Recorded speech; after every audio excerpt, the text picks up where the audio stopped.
Hai semua, salam sejahtera Malaysia. Tuan-tuan dan puan-puan semua, banyak yang bertanya dan menjadi persoalan ramai orang berkenaan dengan pengampunan diraja yang Datuk Seri Anwar dapat. Tuan-tuan dan puan-puan semua, sehingga hari ini, beberapa tahun yang lepas setelah Datuk Seri Anwar Ibrahim telah menerima pengampunan penuh diraja, menjadi persoalan ramai orang.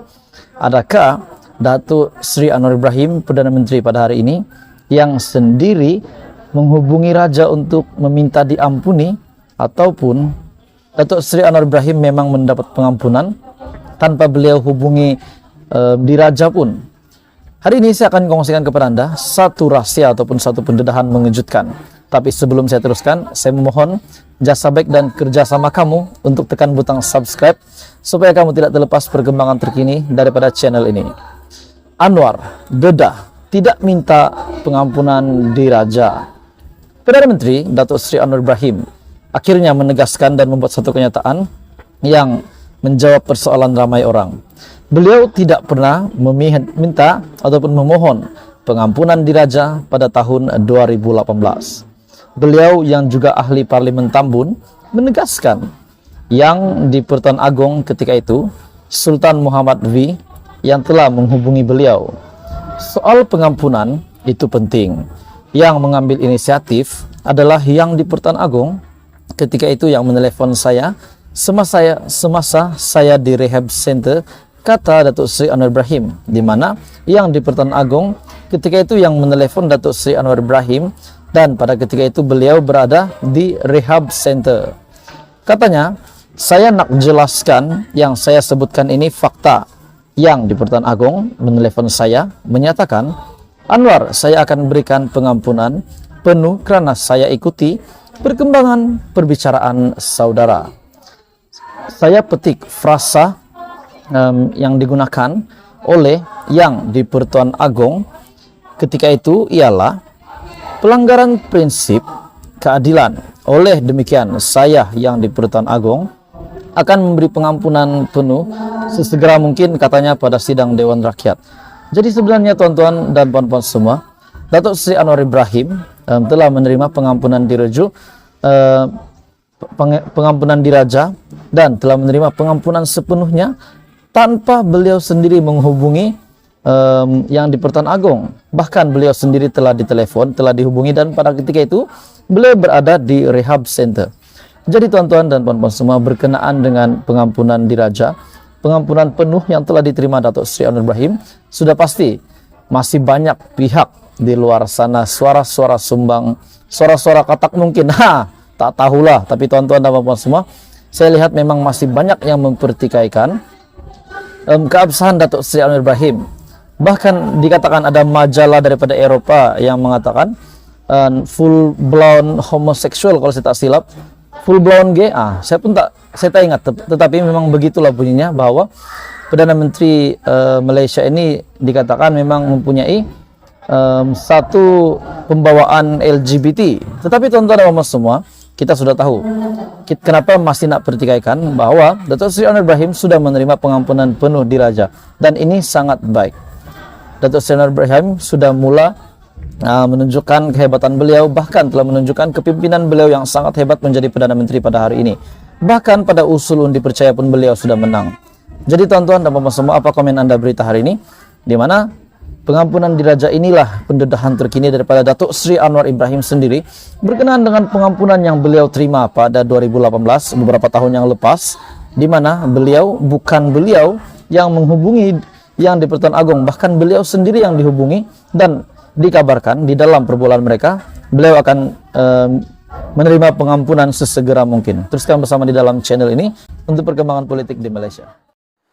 Hai semua, salam sejahtera Malaysia. Tuan-tuan dan puan-puan semua, satu isu hangat yang saya nak kongsi dengan kamu. Seperti yang kita tahu, Datuk Seri Anwar Ibrahim yang sudah mendapat majoriti lebih 2/3 dengan kemenangan ataupun suara ataupun persetujuan ataupun laungan setuju usul undi percaya di Dewan Rakyat baru-baru ini. Tapi seperti biasa, kita sudah pasti, kita sudah tahu memang banyak yang masih mempertikaikan Datuk Seri Anwar Ibrahim sebagai Perdana Menteri.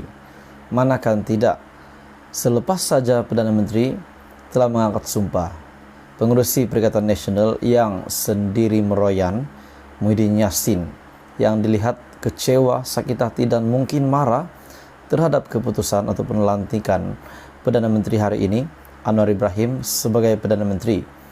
Beliau telah meminta keabsahan dan akhirnya dalam usul undi percaya, Datuk Seri Anwar Ibrahim telah mengangkat sumpah menjadi Perdana Menteri dan menjadi Perdana Menteri yang hebat, berdiri teguh dengan kuat pada hari ini.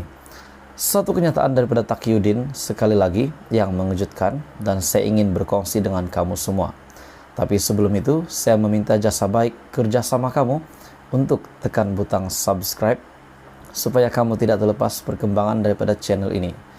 Tuan-tuan dan puan semua, hari ini satu kenyataan daripada agenda daily, Taqiyuddin telah mendedahkan sesuatu yang pasti menggemparkan seluruh Pakatan Harapan. Benarkah Pakatan Harapan mempunyai cubaan untuk membeli ahli Parlimen Perikatan Nasional untuk membentuk kerajaan persekutuan? Coba kita renung-renungkan. Adakah kita melihat media ataupun berita sebelum ini yang menyatakan bahwa Pakatan Harapan ada mengambil ahli parlimen daripada Perikatan Nasional untuk membentuk kerajaan?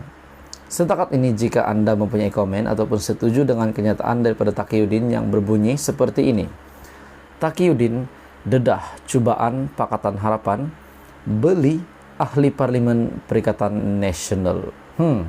Coba kamu komen kalau kamu ada dengar tentang berita ini semasa PRU 15 ataupun semasa Datuk Seri Anwar Ibrahim sedang membentuk kerajaan perpaduan. Tuan-tuan dan puan semua, berita hari ini, ahli Parlimen Kota Bahru Datuk Seri Taqiyuddin Hassan mendedahkan bahawa beberapa MP PN cuba dibeli oleh Pakatan Harapan di dalam usaha untuk membentuk kerajaan persekutuan.